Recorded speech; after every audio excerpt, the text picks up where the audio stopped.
Voorsitter, vanoggend se onderwerp is op versoek van 'n gemeentelid. As lidmate en as Christene is daar sekere vrae wat ons moet vra. En een van hierdie vrae is hoe getroue Christene beter daaraan toe is as ontroue Christene. Oftewel, wat baat Christene se getroue erediens, bywoning, gebed en Bybellees ons? Waarby baat ons? Is dit iets wat vir ons net op 'n Sondag van waarde is? En watter manier help vir ons deur die week? Watter manier help dit vir ons in ons verwagtinge, ons beplanning, ons hoop? Dit wat ons in ons gedagtes ronddra oor wat ons hoop gaan gebeur in die toekoms. En dis 'n groot onderwerp. Ek gaan begin by deel 1 vandag. Bietjie stil staan in die punt wat ons wil maak is, as ons dan gehoorsaam is aan die Here, ons woon gereeld eredienste by, ons maak tyd vir daaglikse gebed, ons lees die Bybel elke dag. Verskoon my, laat ek net sien of hierdie ouetjie nie 'n nuwe batterye miskien nodig het nie.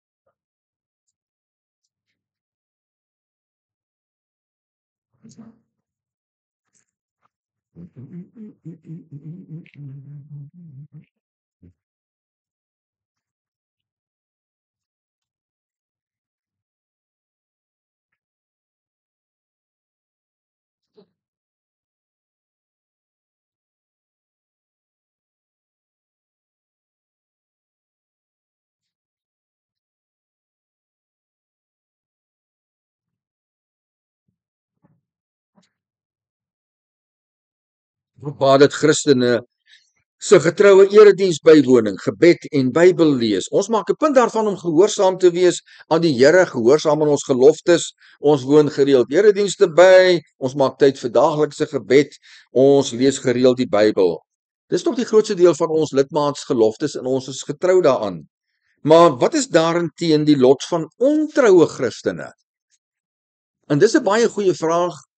En dis iets waar ons die Bybel baie mooi moet intrek en gebalanseerd en reg lees. Dat ons 'n streep kan trek, en dink ek die rede hoekom daardie spesifieke lidmaat van my gevra het om hieroor te preek, sodat ons kan weet, ons het bure, ons het kollegas, ons het familielede, daar is noodwendig of miskien 'n baie goeie kans, as ek dit so kan stel, dat ons in kontak is met mense wat nie soos ons is nie. Wat nie Christene is nie, wat nie gereelde, getroue Christene is nie, mense wat miskien in ander godsdienste behoort, en ek dink die grootste gros, miskien die grootste groep mense stilweg rondom ons, is mense wat in die verlede Christene was, maar heeltemal ontrou geword het, en stil oorgeskuif het in die kamp van die agnostici. 'n Agnostici of 'n agnostikus is 'n persoon wat as ware, as ek dit so kan verduidelik, tussen Christene en ateïste staan. Ateïste sê daar's nie 'n God nie. Agnostici sê ons kan nie bewys of daar 'n God is en of daar nie 'n God is nie. So hulle twyfel of daar 'n God is. So baie mense die mense wat ek in kontak kom of wat ek van hoor, is mense wat in die verlede getroue kerkbywoners word, maar as jy met hulle gesels, dan kom hierdie agnostiese goed na vore. Ontroue Christendom, my broers en susters, het geweldig toegeneem in die afgelope 30 jaar. Die geskiedenis sal terugkyk na die era van die 2000 jare en die einde van die 1920ste eeu liewer, as die oorgang van die groei van die Christendom wêreldwyd na die afplatting eers en die daling van die Christendom wêreldwyd. Die enigste plek waar die Christelike en die Christelike godsdienst nog groei, is in gedeeltes van Afrika. Die res van die wêreld, soos ons in Suid-Afrika, ervaar 'n geweldige vinnige afname in Christendom en aktiewe deelname van Christene in gemeentes by wyse van eredienste en ander byeenkomste. So wat 30, 40, miskien 50 jaar gelede was die oorgrootste persentasie mense in Suid-Afrika op 'n Sondag in die erediens. Vandag is daar baie gemeentes waar daar meer ontroue lidmate is as getroue lidmate. Baie meer lidmate op lidmaatboeke van gemeente, woonagtig in gemeentes, maar alreeds geruime tyd nie meer bywoning van erediens nie. En hierdie toedrag van sake is vir mense wat die Bybel gereeld lees en goed lees, glad nie nuus nie. Dis baie pertinent en deel van die Bybelse voorspelling van die eindtyd. Die eindtyd sê die Bybel sal daar 'n groot wegval kom. 'n Groot wegval en dis wat ons nou ervaar. Nou, ontroue Christene, kom ons gaan net op hulle vandag 'n bietjie fokus, dan sal ek by 'n volgende geleentheid soos die Here wil uitbrei. Ontroue Christene het altyd 'n verskoning hoekom hulle ontrou is. Daar het 'n verskoning hoekom hulle in die kerk toe gaan nie. En daar blyk 'n tendens te wees. Ek gebruik spesifiek die woorde blyk, want ek kan nie sê dit is so nie, dis my ervaring. My ervaring is dat daar 'n spesifieke tendens is aan mense wat ontrou is aan erediens bywoning en gemeenteaktiwiteit bywoning in terme van hoekom hulle dit nie doen nie. Wat is hulle verskonings? Aanvanklik in die begin is die tendens dat sulke mense gaan vir jou omstandighede aanvoer. Met ander woorde, dit wat met my gebeur. Dit of dat het nou met my gebeur en dit of dat is nou 'n goeie rede dat ek nou nie die erediens kan bywoon nie. Baie keer is dit 'n omstandigheid wat vir my help, 'n goeie verskoning gee, is om al hoe minder eredienste by te woon. Dit wat ons baie kry. So in die begin van ontroue lidmate se weggaan van eredienste af, is dit baie keer redes van dinge wat gebeur, omstandighede. En dan hoe langer daardie ontrouheid aanhou, hoe meer verander sulke voormalige Christene se verskonings. Met ander woorde, dit wat aanvanklik vir so 'n persoon 'n verskoning gegee het om die erediens by te woon, of selfs 'n rede gegee het om nie die erediens by te woon nie, word dan later soos daardie omstandighede verander, moet hierdie persoon dan natuurlik sy verskoning verander.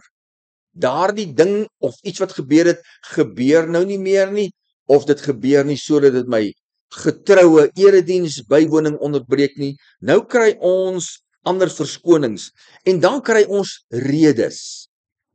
Verskoning in die begin is ook 'n rede, maar dan kry ons ander tipe van verskonings. Ek gaan vir u voorbeelde gee. Daar's mense wat vir jou sal sê, ek kom nie meer by 'n Kersfeesdiens uit nie, want dis heidens. Die ontstaan daarvan was heidens. Hulle is heeltemal korrek. Die ontstaan van Kersfees, dit kom nie uit die Bybel voort nie, dis nie 'n opdrag van die Here wat ons moet doen nie, maar dit het verkersten geword. Oor die jare het die kerk dit aangegryp as 'n goeie en 'n nodige geleentheid om Jesus se geboorte te vier. Dis hoekom ons Kersfeesdienste het. Daar is 'n Christelike rede, daar's 'n Christelike motief. Dit is hoekom ons dit doen. As jy dan sê ek doen dit nie meer omdat dit onchristelik ontstaan het nie, dan is dit nie 'n verskoning wat gaan waterhou nie. Dis nie iets wat ek na die Here toe kan gaan en sê die Here is gelukkig, ek hoef nie meer Kersfeesdienste by te woon nie, want dit het ontstaan as 'n onchristelike gebeurtenis. Daar is een voorbeeld van hoe mense verskoning soek om nie meer eredienste by te woon nie. Of, en dis nog 'n tendens, mense wat al hoe langer wegbly, werk al hoe harder aan verskonings. Jy kry 'n verskeidenheid van verskonings. Jy kry nie dieselfde een oor en oor nie. En jy kan agterkom, hierdie persoon het iets gekry en toe moes daai persoon werk daarvan maak om dit toe te pas op my. Kom ek gee vir die voorbeeld. Baie algemene verskyning is mense kom met Bybelverse na jou toe wat heeltemal uit verband en dis verkeerd gekwoteer word. Ek het al vir u by geruime tyd al vir u gewys op die voorbeeld. Ek herhaal dit maar vir die voordeel van ons YouTube luisteraars. Die man wat 'n professionele man was, wat gesê het ek en my gesin gaan nie meer Sondag kerk toe nie, want die Bybel sê waar 2 of meer in my naam vergader is, daar is ek. Nou eerstens dit is 'n Bybelvers. Dit is Matteus 18 vers 20 waar daai woorde daar staan. Maar die konteks van Matteus 18 vers 20 is kerklike dissipline. Daardie gedeelte van Matteus 18 sê die Here, ons as gemeente moet lidmate wat nie kerk toe kom nie en andersins onchristelik lewe, moet ons hulle dissiplineer. En dan sê die Here, waar julle as gemeente, waar julle as lidmate 2 of meer bymekaar is, daar is ek by julle. So dis nie net julle wat toepas dissipline, dis ek wat die opdrag gegee het en nog meer, ek is by julle wanneer julle besluite neem ten opsigte van daai dissipline. Dis heeltemal uit konteks uit. Hebreërs 10 vers 25 sê, baie pertinent, moenie die samekomste van die gelowiges verontagsaam of verkwalik of nie daarby hou nie. Daar is ons direkte opdrag om kerk toe te gaan. Kan u sien hoe, en ek het hierdie week weer 'n lidmaat gehad, wat gesê, Dominee, asseblief, ek moet jou kom praat. En weer vir my gesê, wat maak ek as ek hierdie persoon by my aankom, dan vertel hy vir my hierdie Bybelvers, dan vertel hy vir my daai Bybelvers. Onder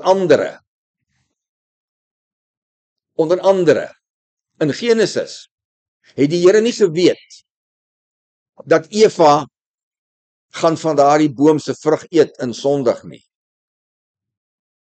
Is dit dan nie maar eintlik onregverdig van die Here om daardie verbod op hulle te gestel het, as hy voor die tyd geweet het, dit gaan gebeur, moes die Here nie gesê het, dit nie gedoen het nie, en hulle weggehou het van die moontlikheid van sonde nie.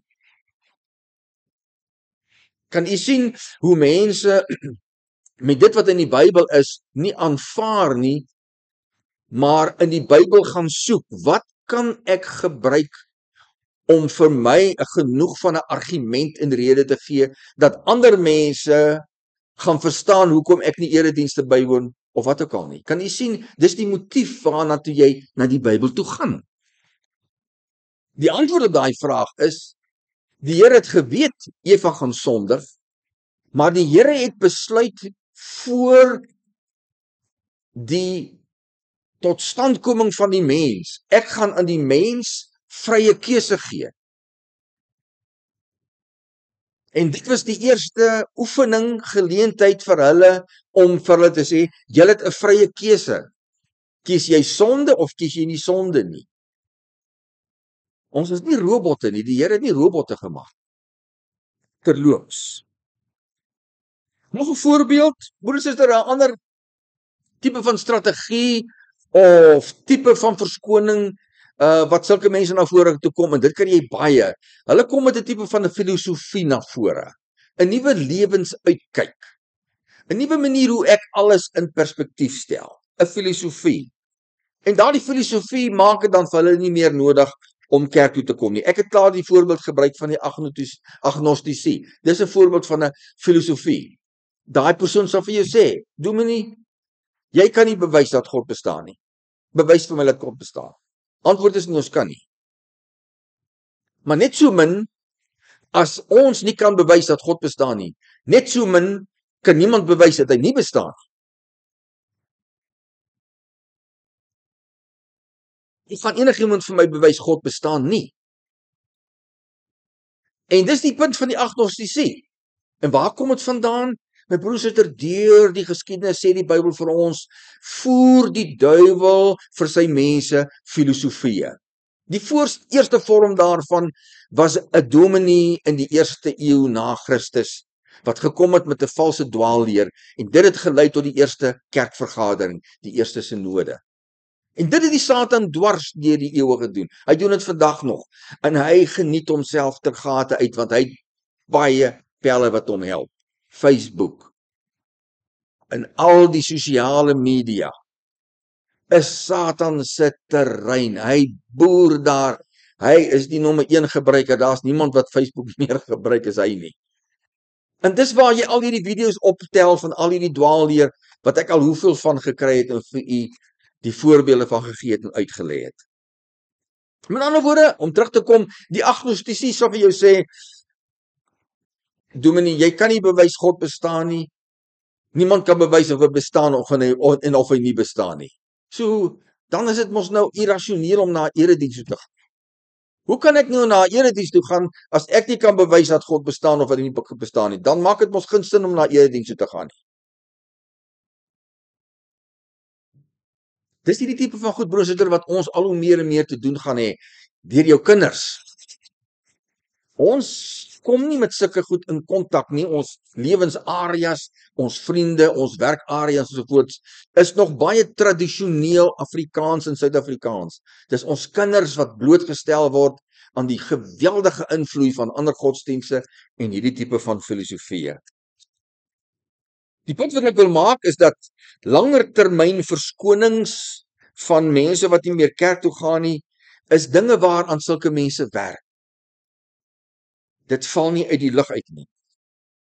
Hulle klop aan by die internet, wat 'n wonderlike vir hulle 'n wonderlike bron is van soveel dwaalleer. En daar kry hulle video's van hoeveel mense wat die duiwel gebruik om vir hulle onwaarhede en leuns te voer, aangetrek met 'n pragtige rokkie van die waarheid. Wolf in skaapsklere.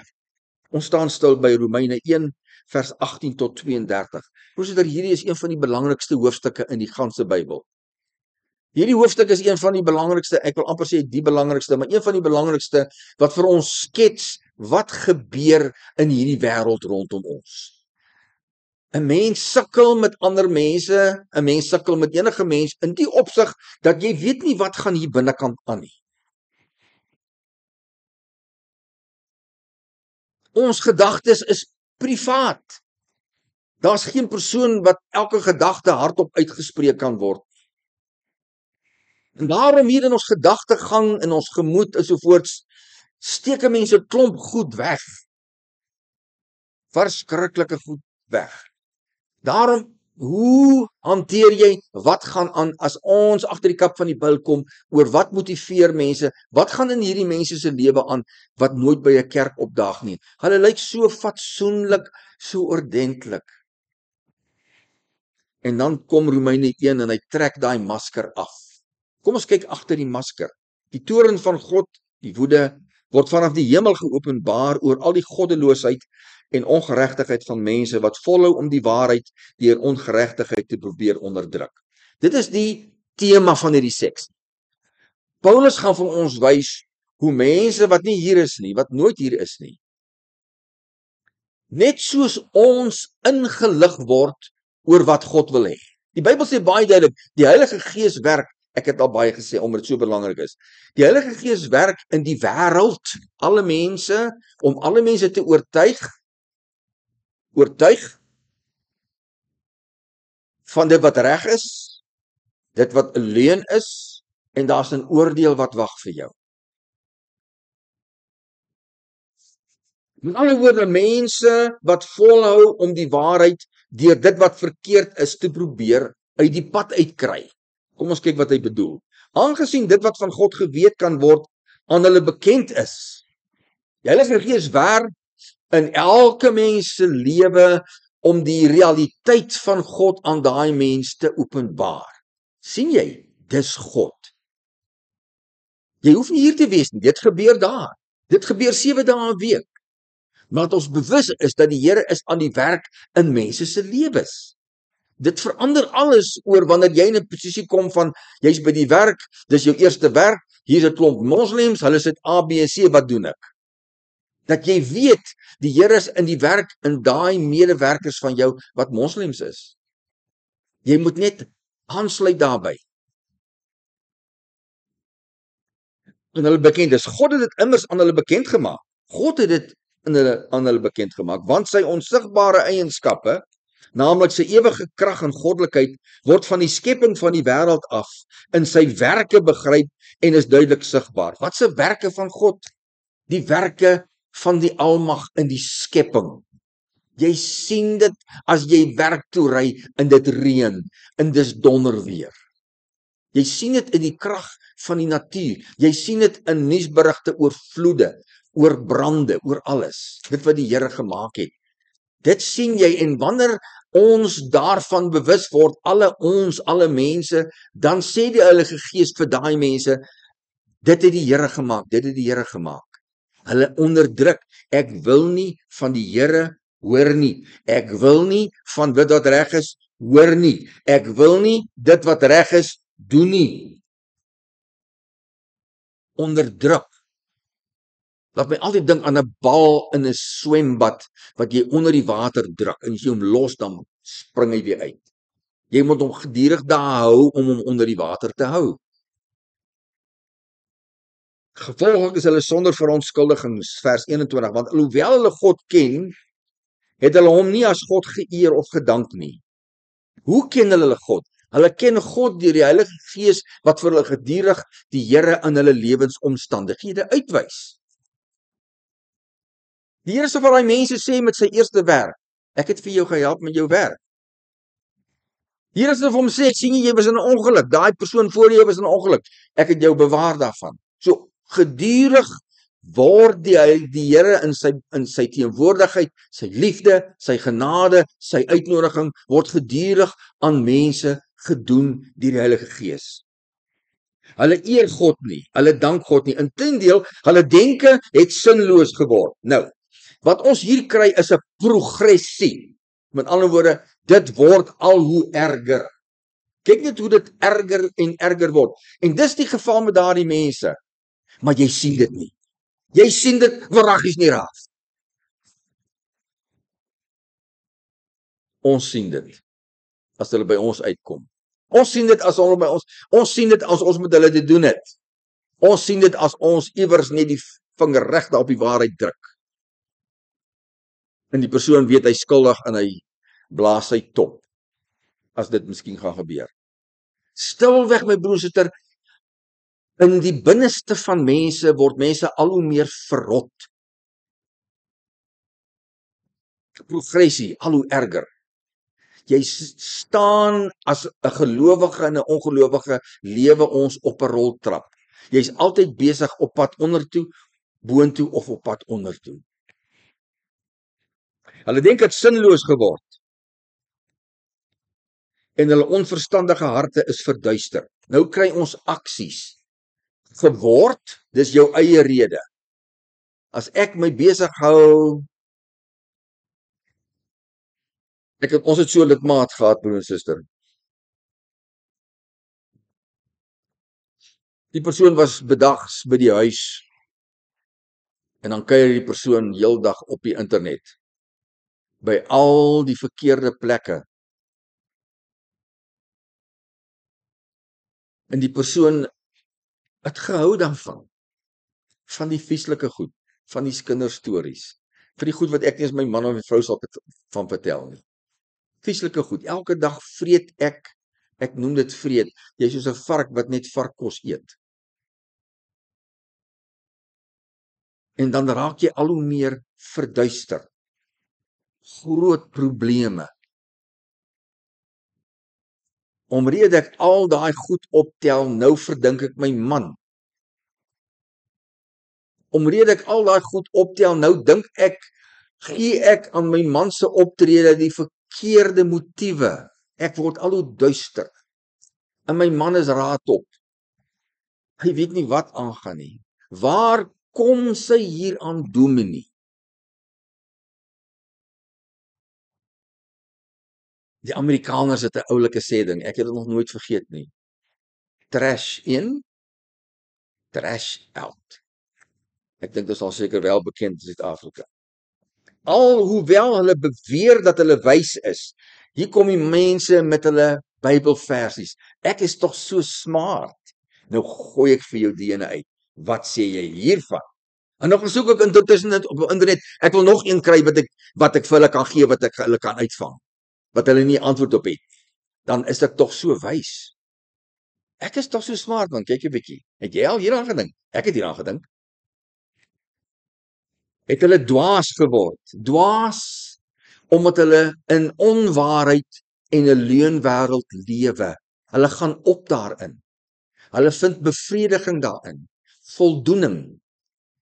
Hulle mikpunt, hulle ideaal is om dwaas, leienaars, dwaas te wees, of liewer wil ek sê wys te wees in dwaasheid. Hy het naamlik die heerlikheid van die onsterflike God verruil vir 'n afbeelding soos die van 'n sterflike mens en van voëls en viervoetige en kruipende diere. Daar praat Paulus met die antieke mens. Hulle het hom onmiddellik verstaan. Dis die aanbidding van al daai gode wat bestaan het in die Grieks-Romeinse tydperk, waar diere in magte aanbid is. Die primitiewe mens wat nie die bekendmaking en openbaring van God ontvang het nie, het aanbid dit wat hulle sien wat baie sterker as hulle is. Die reën, die donderweer, die son, die natuurmagte het hulle aanbid. En hier sê Paulus, dit word ook so gedoen. Daarom het God hulle deur middel van die begeertes van hulle harte oorgegee. Nou lees ons oor God se aksie. En dis die skokkendste. Die eerste keer toe ek daai ding lees, ek was tot in my klein toontjie geskok. Ons verwag nie God gee mense oor aan dit wat sondig en lelik en negatief is. Nee, ons verwag God help mense uit dit wat keer mense dat hulle nie daar uitkom nie. Ja my broer, dis waar. Dis absoluut waar. Dit geld al wat 'n Christen is. Maar terselfdertyd,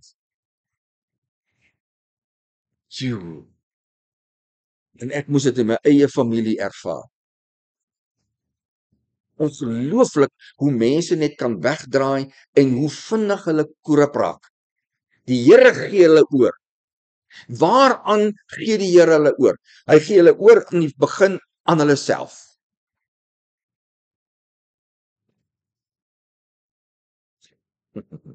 Sondagoggend. Ons sondige natuur, my broer en suster, beklei heeltyd met ons in ons besluite. Ek staan op elke dag en daar's 'n beheer oor my lewe. Ek moet opstaan, wie beheer daai besluit? My werk. My werk sê jy moet so laat en so laat, ek moet so laat opstaan, my werk is in beheer. Nou gaan werk ek kom terug, wie is in beheer dan? Ek is in beheer. Besluit my werk wat ek vanaand gaan eet? Nee, ek besluit wat ek gaan eet. En daardie ek gedeeltes van ons lewens is deur sonde deurtrek.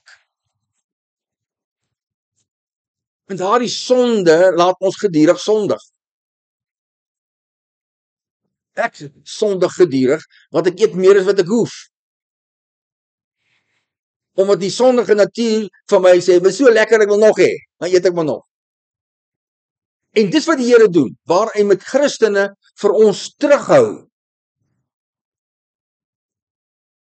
van daardie sondige natuur wat oorneem. Laat hy daai mense gaan. Jy word wakker op 'n Sondagoggend, wat doen ek? Ek gaan doen wat lekker is. En die mense doen of een van twee dinge wat nie in die kerk is nie. Of ek slaap laat of ek doen iets. Ek weet, ek het dit gedoen. Ek het Sondagoggend opgestaan vir beste part van 4 jaar in 'n breakfast runs gegaan met my motorfiets.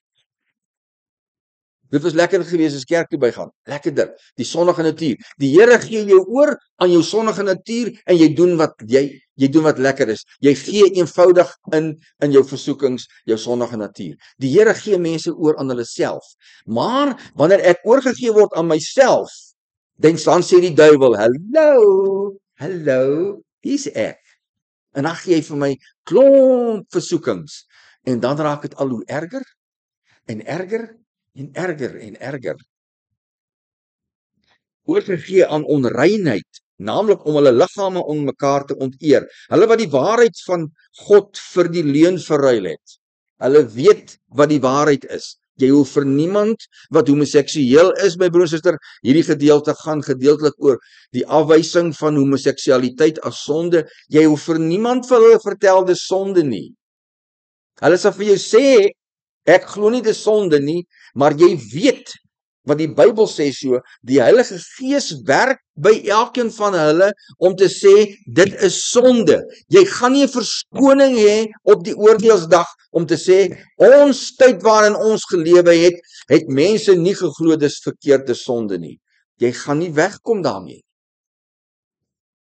Alhoewel hulle die waarheid het hulle vir die leuen verruil en geskape wesens aanbid en gedien in plaas van Skepper wat tot 'n ewigheid lofwaardig is. Amen. Daarom het God hulle oorgegee aan oneerbare drange, want hulle vroue het die natuurlike seksuele omgang verruil vir omgang wat teen die natuur is.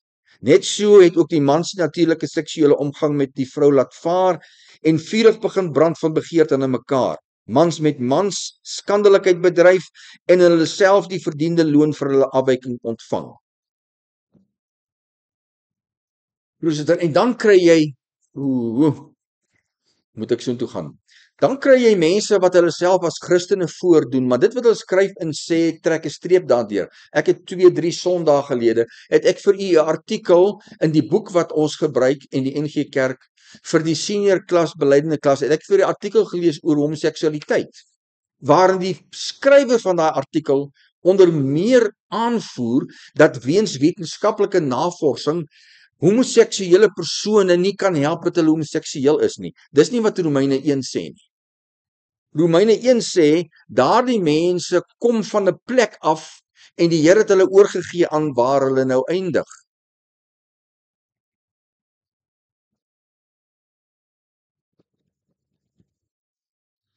En omdat hulle dit as verwerplik beskou het om aan God erkenning te gee, het God hulle oorgegee aan 'n verwerplike denkwyse, sodat hulle onbetaamlik optree. Hulle is vol van elke vorm van onreg, boosheid, hebsug. Hebsug is om net te begeer. En kwaad, vol afguns, moorddadigheid, twisgierigheid, geslepenheid en kwaadwilligheid. Hulle is kindertonge, kwaadstokers, haters van God, brutaal, hooghartig en grootdoenerig, vindingryk om slegte dinge te bedink, ongehoorsaam aan hulle ouers. Hoeveel van daardie kenmerke, my broer en suster, loop ek my nie teen vas die oomblik as ek buite ons gemeente met mense te doen het nie. Mense vra vir my op 'n keer, kan ons asseblief julle kerkgebou gebruik vir 'n huwelik? Ons sê ja, seker. Ek hoor niks van hulle nie. 9:00 na 9:00 die aand, een of ander aand bel hulle my. Nee, maar ek moet nou die kerk vir hulle kom oopsluit sodat hulle kan oefen om nou môre te doen wat hulle moet en dit gaan 'n hele klomp uur vat.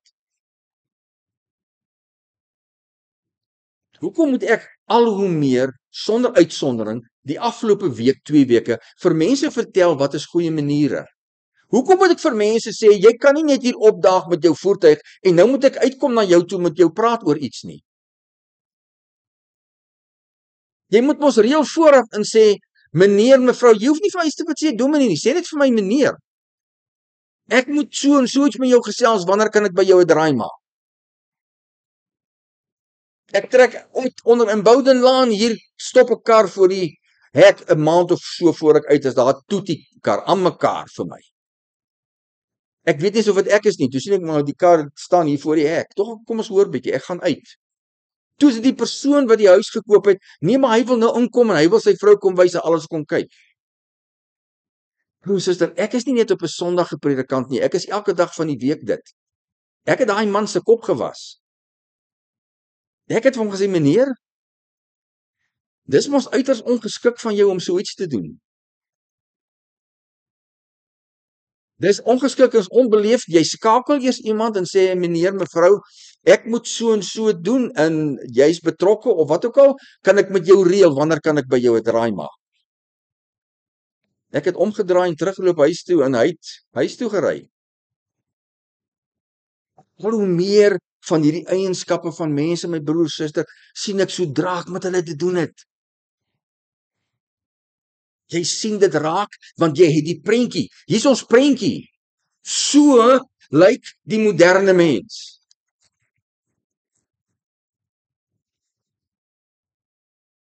Slegte dinge te bedink, ongehoorsaam aan hulle ouers, onverstandig, onbetroubaar, liefdeloos en sonder medelee.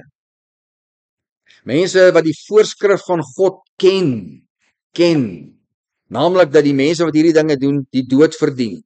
Die Heilige Gees se werk oortuig die wêreld van geregtigheid, sonde, geregtigheid en oordeel.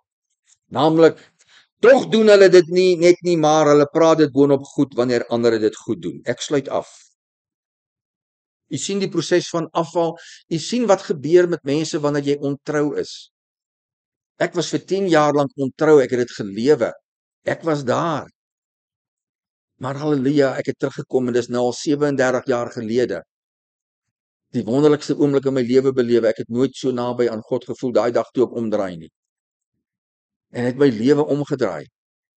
Heeltemal omgedraai. Die domein, ons is onder die domein van die Here. Omdat ons besluit om te doen wat hy wil, staan hy vir ons by. Selfs wanneer ons afdwaal in ons lewe, baie mense dwaal af vir 'n periode soos ek. Luister die Here na gebede van daardie ouers van daai kind wat bid en aanhou bid. Luister die Here na die gebede van 'n man vir 'n vrou en 'n vrou vir 'n man. En is die Here steeds daar om vas te hou? Ek hou jou weg van die goed wat jou lewe kan verwoes en vernietig. Ek hou jou weg van dit wat jy nie van kan herstel nie. Ek hou jou weg van die verkeerde mense en van erge verkeerde besluite. En dis hoe die Here my gehelp het. Ek het teruggekyk en ek kon sy spore sien waar hy my gelei het, sonder dat hy 'n woord gesê het, sonder dat ek ooit daarvan bewus was. So ons kom weg van die domein van die Here af na die domein van die sondige natuur van myself wat geënergeer word, uitgebuit word, gevoed word deur die versoekings van die duiwel. En dan gaan jy verloor. Jy gaan nie jou stryd teen die duiwel wen nie. Jy gaan dit verloor, jy gaan dit stadig aan verloor, jy gaan stadig aan wegdryf. Jy sal dit omtrent nie agterkom nie. En dan die ergste wat gebeur met ontroue Christene, my broers en susters, het ek van 'n voor 'n boodskap vir julle gesê, is nie teëspoed nie, maar absoluut net niks nie. Die Here staan terug, jy behou jou werk, alles gaan goed finansiëel, alles is nog dieselfde soos in die verlede, jou finansies sorg vir alles, jy het nie die Here nodig nie, en jy word heeltemal gewoond aan daai lewe, tot die dag jy doodgaan. En dan moet jy voor die regterstoel van God verskyn.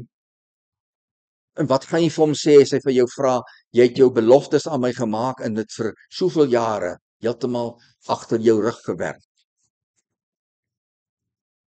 Amen. Hemelse Vader,